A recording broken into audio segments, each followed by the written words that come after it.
We still don't know if there will be a smooth transition between the Trump and Biden administrations. One federal agency standing in the way is the General Services Administration, also known as the GSA. The agency does most of its work behind the scenes, but it did play a critical role when it comes to changeover in presidential power. Right now, the head of the GSA is refusing to release funds to the Biden transition team until it receives formal notification of Biden's victory. For more, the author of the article you just saw up there and CBS News political correspondent Grace Segers joins me. Hi, Grace. Thanks for being with us. So can you explain the history behind the GSA? Because I feel like a lot of Americans are just hearing about it for the first time now, and the role it plays in transitions between administrations. I'll be honest, in researching this article, it was the first time I had really heard of the GSA, so it is completely understandable for people to never have heard of it. So it was established in 1949 and is this sprawling bureaucracy that has to do with the federal contracting of federal agencies, dealing with real estate for federals. So what this does is that it also manages the presidential transition.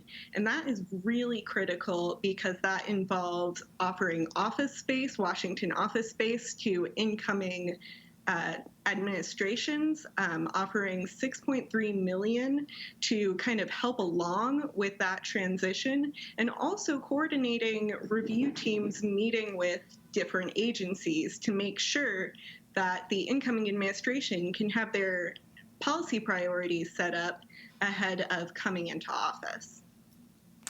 And the GSA, has yet to formally declare President-elect Biden as the winner. Is it up to them to declare? How does this officially work? I mean, it's our understanding that the head of the GSA is waiting for some official notice, but that hasn't been the case in the past. So what's the formal process that is supposed to take place?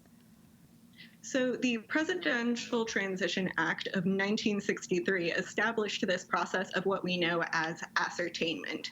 So that's when the administrator of the GSA ascertains that enough votes have gone to the winner, and therefore they can formally kickstart the process of the transition.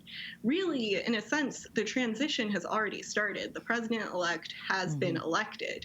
But what the GSA does is formally kickstart that process so that the federal government can become involved and begin helping that along. So why is the delay here then? Why could the delay be such a problem when it comes to national security? So the GSA is saying that the results aren't final, comparing it to the 2000 election. But the Biden campaign is saying that's not a real excuse because in the 2000 election, only 537 votes separated the two candidates in one state. In this election, Biden is ahead in several states by thousands of votes. So they're saying that the GSA just needs to act and begin this transition. And transitions are really critical in a way that's underappreciated because they set up the agenda for the incoming president.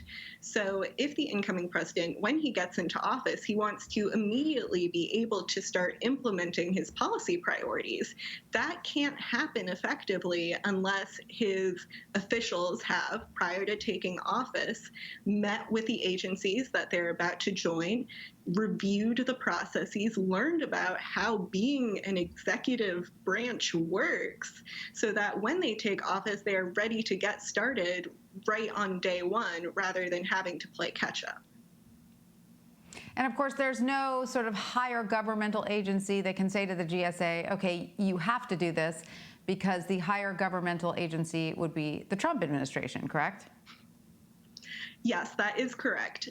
But on the other hand, we are reaching the deadlines for certification of election results that's coming up in the next couple of weeks. So really, the GSA will eventually have to accept the inevitable. Once those results are formally certified, then there will really be no excuse to kickstart the transition.